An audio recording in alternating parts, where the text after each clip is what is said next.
Adilkah Tuhan? Sahabatku, bagaimana kabar Anda?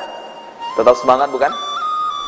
Saya ingin bercerita kepada Anda tentang seorang pemuda yang di suatu siang yang sangat terik, dia berjalan dengan pakaian yang lusuh dan kepala yang tertunduk.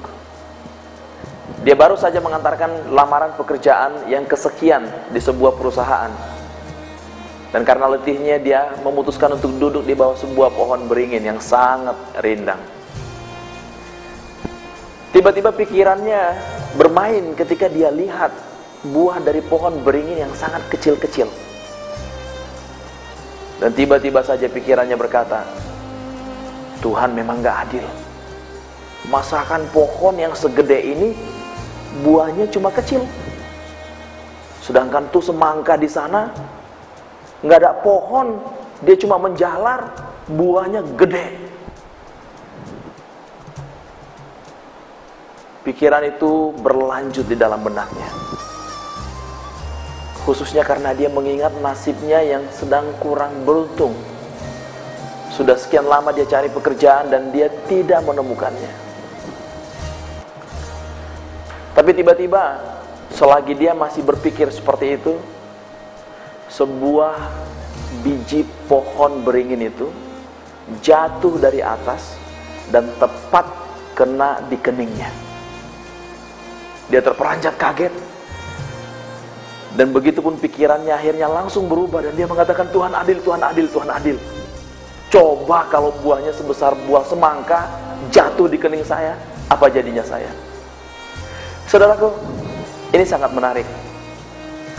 Orang yang sedang kecewa, yang sedang ditinggalkan seseorang, orang yang sedang mengalami kegagalan, orang yang sedang bimbang, khawatir, sering sekali mempertanyakan keadilan Tuhan. Adilkah Tuhan? Padahal saudara, sebenarnya yang harus jadi pertanyaan kita adalah, adilkah kita? Apakah kita membuat hak orang lain terjadi dan dipenuhi? Apakah kita memenuhi kewajiban-kewajiban kita? Saya kerap kali mendengar bawahan-bawahan yang komplain tentang atasannya dan mengatakan bahwa atasannya tidak berlaku adil. Saya banyak mendengar istri-istri yang klaim bahwa suaminya tidak adil. Saya mendengar anak-anak yang mengatakan kalau orang tua mereka nggak adil kepada mereka. Tapi apakah kita sendiri sudah melakukan keadilan di dalam hidup kita? Bukankah banyak bawahan-bawahan yang hanya bekerja ketika atasannya ada bersama-sama dengan dia? Dan bukankah sering kali kita yang tidak memberikan apa yang menjadi hak daripada pasangan kita dari dalam hidup kita? Saudara yang terkasih, ini menjadi pertanyaan buat kita, supaya kita bisa melihat bagaimana kita melaksanakan keadilan di dalam kehidupan kita. Terkadang saudara, ketika orang mempertanyakan tentang keadilan Tuhan, adilkah Tuhan? Saya bilang, Tuhan tidak adil. Mengapa? Sebab Tuhan melebihi keadilan. Dia memberi kepada saudara dan saya apa yang sebenarnya bukan hak kita. Dia memberi lebih daripada apa yang patutnya kita terima di dalam kehidupan kita. Itu mengapa pertanyaannya adalah, adilkah kita? Adilkah Anda, saudara? Adilkah saya? Apakah kita secara aktif menegakkan apa yang menjadi hak orang lain di dalam hidup kita? Apakah kita memenuhinya? Bawahan yang menuding atasannya tidak adil, seorang suami yang menuding istrinya nggak adil, apakah mereka sudah melakukan apa yang menjadi kewajiban mereka terlebih dahulu? Itu yang menjadi pertanyaan buat kita. Kita melihat terkadang orang-orang mempersulit keadaan, seperti bahkan di beberapa instansi, saudara.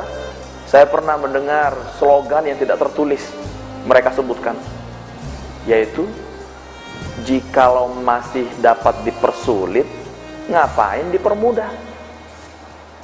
Banyak orang, saudara-saudara, mereka tidak melakukan apa yang adil dan benar, supaya dengan kesulitan-kesulitan itu mereka mendulang banyak untung untuk hidup mereka pribadi.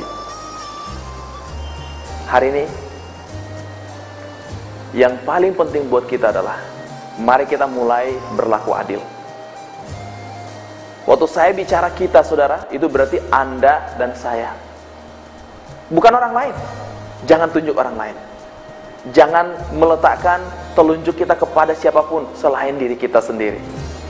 Sebab kalau kita sudah mulai dari diri kita pribadi, lepas pribadi keadilan itu, tiba-tiba kita akan melihat perusahaan kita menjadi jauh lebih baik, keluarga kita menjadi jauh lebih baik, bahkan bangsa kita akan menjadi sangat baik. Saudara, tegakkanlah apa yang adil dan benar, dan tetap semangat di dalam hidup kita. Tuhan terus memberkati kita. Terus maju.